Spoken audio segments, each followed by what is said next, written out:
I used to hack baby monitors. One night, I learned my lesson. By Manon Lysette. When I was in high school, my friends and I had a peculiar pastime. Like any teenage delinquent, we liked to cause trouble. We weren't vandals, we didn't deal drugs, and we certainly didn't bully kids in our school. No, we liked to scare the living shit out of new parents by hacking their baby monitors. We were insufferable little punks who thought we were too good to get caught and that our little acts of mischief would go unpunished.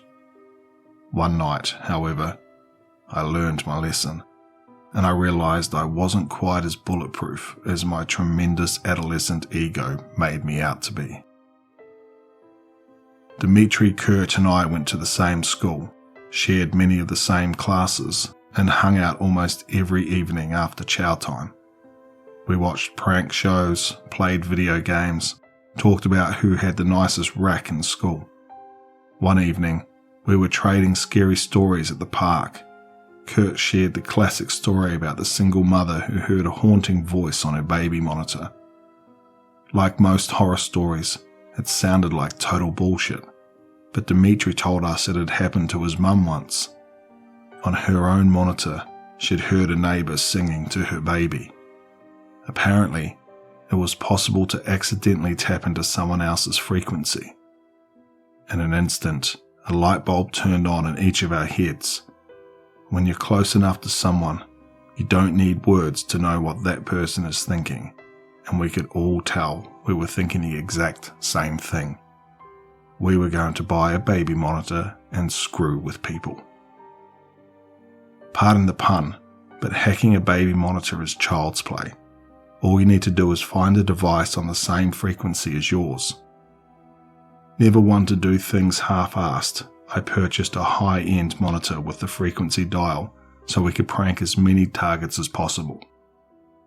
The following night, we took to our bikes, roamed the neighbourhood, and found our first victim. We could see the nursery from the suburban home's second-floor window. Dimitri grabbed the baby monitor and began tuning it into different frequencies until we heard breathing. I remember feeling excited as our plan finally came to fruition. Dimitri pressed the button and began exhaling heavily into the receiver.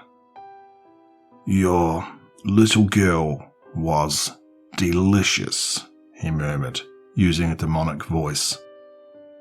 The light in the master bedroom turned on almost immediately and we heard a shrill scream. Laughing our asses off, we quickly rode off down the street so we wouldn't get caught. We repeated the prank several times over the course of the following weeks, each taking turns talking through the monitor. Not wanting anyone to get wise to our little game, we chose different houses every night. People's reactions were priceless.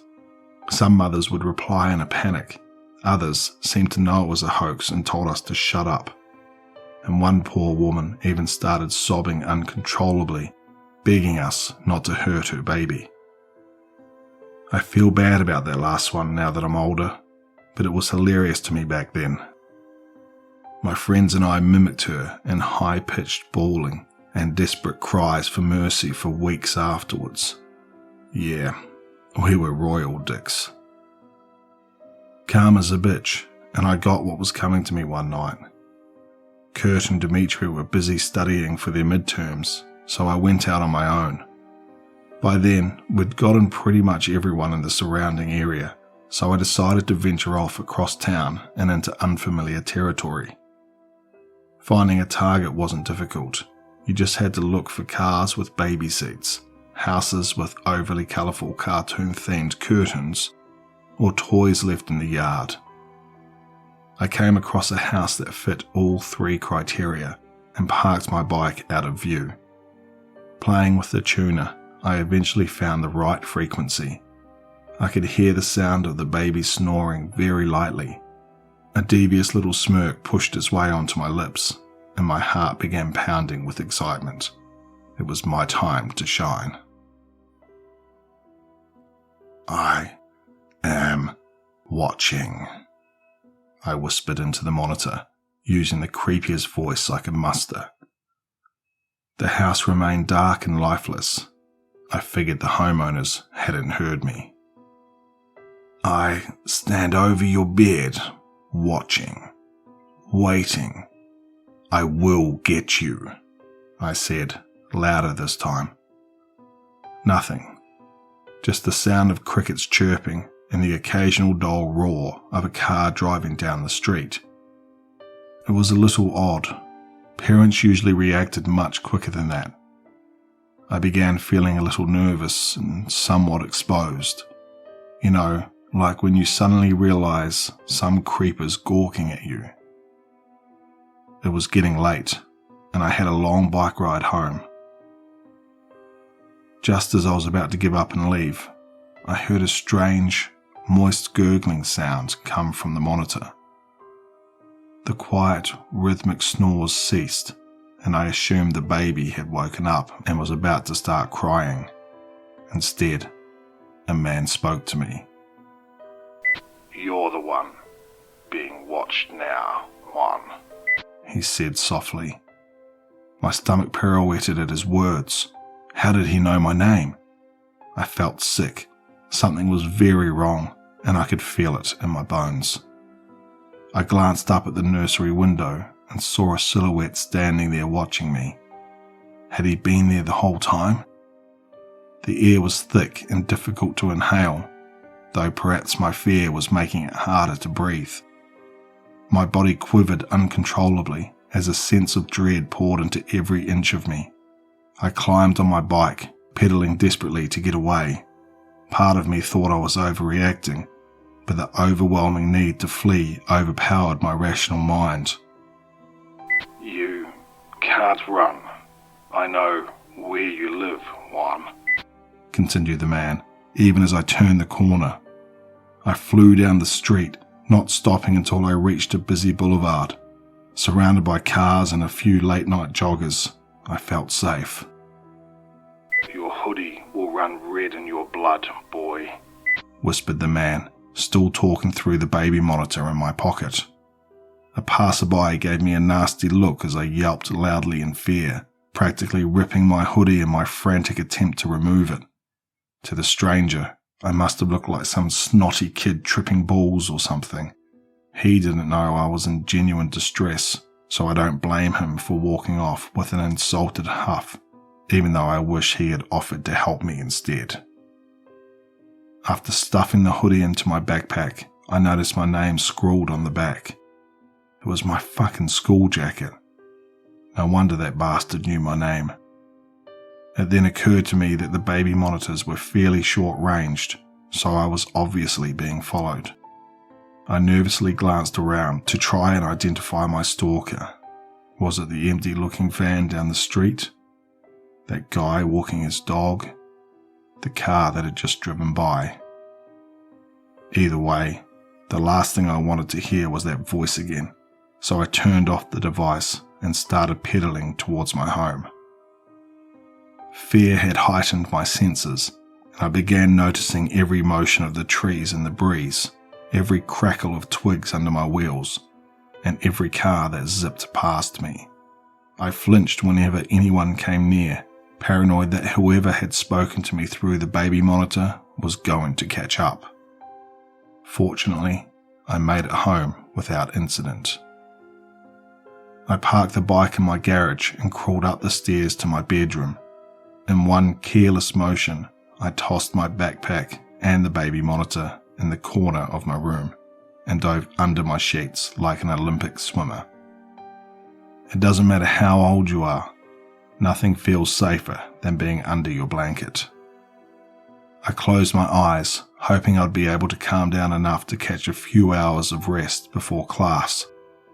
But then I heard static coming from the monitor across the room. The monitor that was supposed to be off. "Sweet dreams, Juan," said the voice that still haunts my nightmares. Needless to say, I didn't sleep a wink that night. I was too frightened to get out of bed until sunrise. When I got up, my first order of business was to remove the battery from the monitor and throw it in the trash. I didn't want anything to do with it anymore. I came up with an excuse to give my buddies so they wouldn't think I was a huge pussy. With massive bags under my eyes, I got dressed, had breakfast, and went to school. It wasn't until a few days later that I saw the house on the news. In an interview, a police officer explained that the small family who had been living in the house had been found in their beds, necks slit open. I had been outside when it happened. The killer had heard me on the baby monitor and decided to fuck with me. It was definitely a wake-up call, and I thanked my lucky stars that I hadn't gotten the shit murdered out of me. I was too busy feeling thankful that I survived to feel bad about the family that hadn't.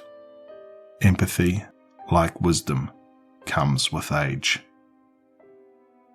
Now that I'm an adult with a wife and daughter, I truly understand the consequences of my actions and the severity of the situation I put myself in as a tremendously stupid teenage boy. That dreadful night, I thought I reached the epitome of fear, but it was just the tip of the iceberg.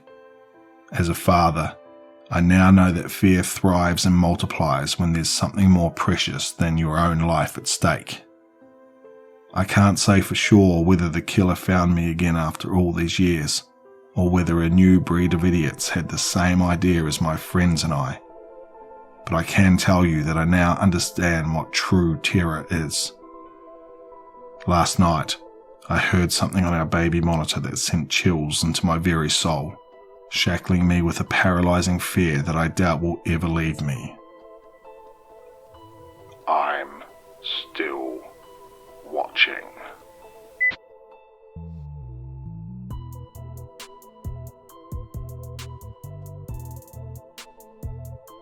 I just want to thank Man and Lysette for allowing me to narrate this story.